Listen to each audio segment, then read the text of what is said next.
நீங்கள் இலவசம் இலவசம் என்பது என் காதில் பிச்சை பிச்சை லஞ்சம் லஞ்சம் என கேட்கிறது. என்னொரு இலவசம் கொடுத்தீர்களே, அது என்ன தெரியுமா?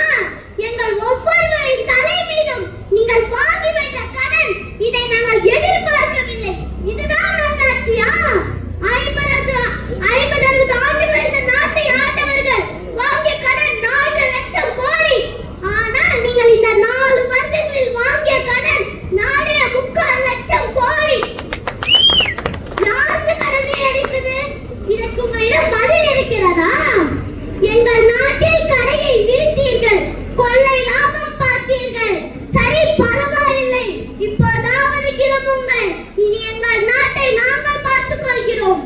எனது அருமை தமிழ் சொந்தங்களே, இனி ஏனும் திராவிடர்கள் பக்கம் நிற்காதீர்கள். ஏன் அவர்கள் சாத்தான்கள் செய்யும் அனைத்து வேலைகளையும் செய்கிறார்கள். இந்த கன்னியாகுமரி நிலைமை உங்களுக்கு தெரியுமா? இந்த குமரி அல்ல, கிளவியாகிவிட்டார். ஆக்கியவர்கள் இவர்கள் தான். இதை மனதில் வைத்து எல்லோரும் வேலை செய்யுங்கள். இங்கு நாம் நடத்துவதுதான் பொதுக்கூட்டம், மற்றவர்கள் நடத்துவதெல்லாம் மது கூட்டம். இதை புரிந்து கொள்ளுங்கள் நண்பர்களே.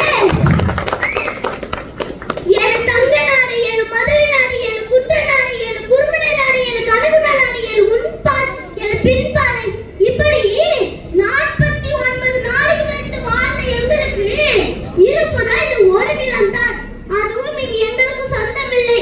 ஏன் தெரியுமா? எங்க திரும்பினாலும் வட இந்தியர்கள். அவர்களிடம் நாட்டை அடமானம் வைத்து விட்டீர்கள். இனி அவர்களுக்கு வாக்குரிமை கொடுத்து எங்களை அவர்களுக்கு அடிமையாக்கப் போகிறீர்கள். இது மிக விரைவில் நடக்கும். இப்போதே அவர்கள் தமிழர்களை அடிக்க தொடங்கி விட்டார்கள். இனி ஏனோ திரும்புங்கள் தமிழர்களே.